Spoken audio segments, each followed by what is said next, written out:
Me now from London is Nikolay Petrov, a Russian specialist at Chatham House. Thank you very much for your time. The West was hoping to get some sort of indication about Putin's plans for the next phase of the Russian invasion in his speech earlier today, but that didn't happen, did it?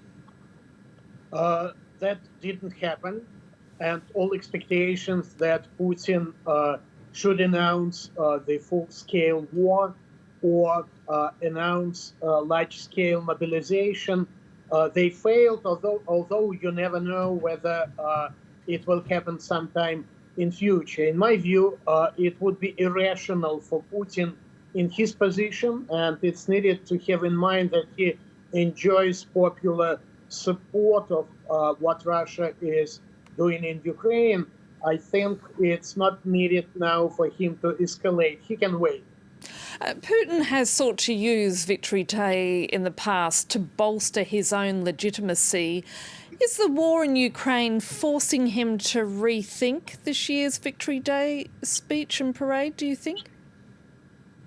I think that perhaps today's celebration was the last one in a row, and the war which is taking place in Ukraine is already overshadowing and will overshadow the victory 77 years ago.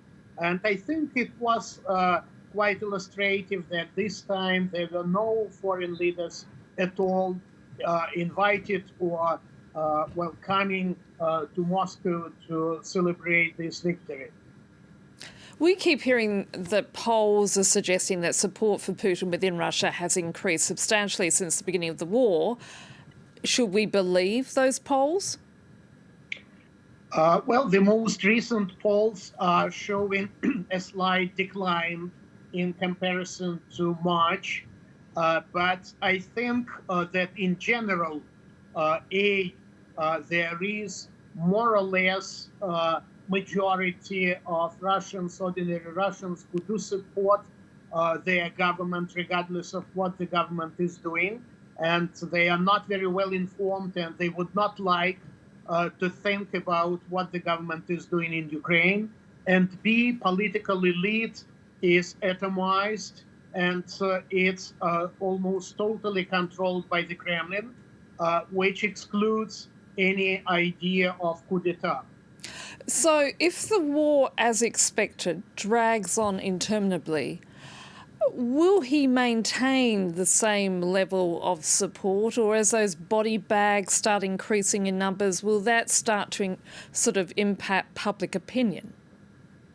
Well, the reason why public opinion is not changing is connected with the fact that economic sanctions, although being deadly with regard to Russian economy in general, are still not felt directly by ordinary Russians. And this feeling will come by the end of summer, early fall, which gives Putin another 3 or 4 months. And second, body bags you've mentioned, they are coming not to major centers, not to Moscow, not to St. Petersburg. They're coming to remote depressive regions, and that's why they do not change the game in general. What about in terms of differences between generations? Do you believe that there is a shift among the younger generation who are more likely to use VPNs and access other forms of information beyond Russian state media? First of all, it's needed to understand that ordinary Russians do have access to alternative sources of information. The problem is that they would not like to use this access, and we do have a lot of cases when even when being told about their direct relatives, like say children from Ukraine, Russians are not eager to accept the information which is given to them. And second, sociological polls are showing that there is no any serious essential difference between position of different age cohorts, in a sense that young generation is sharing similar views with their parents with regard to the Kremlin, with regard to Putin, with regard to the war in general. So given what you've just said, Nikolay, with the fact that those body bags are coming back to small towns and villages outside of the big cities, and that regardless of age groups, that the majority of Russians are still accepting the Kremlin's narrative, where will the opposition come from?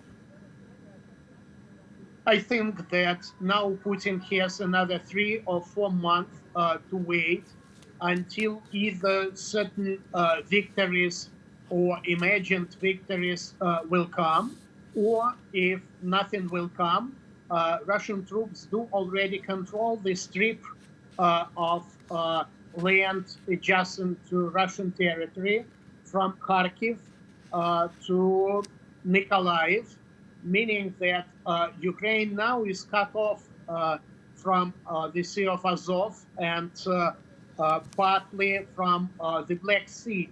If nothing else will happen, the Kremlin can have the referendum in early fall, and these areas can join Russia and will be considered to be the very fruitful result of the war. Nikolay Petrov from Chatham House, thank you again for your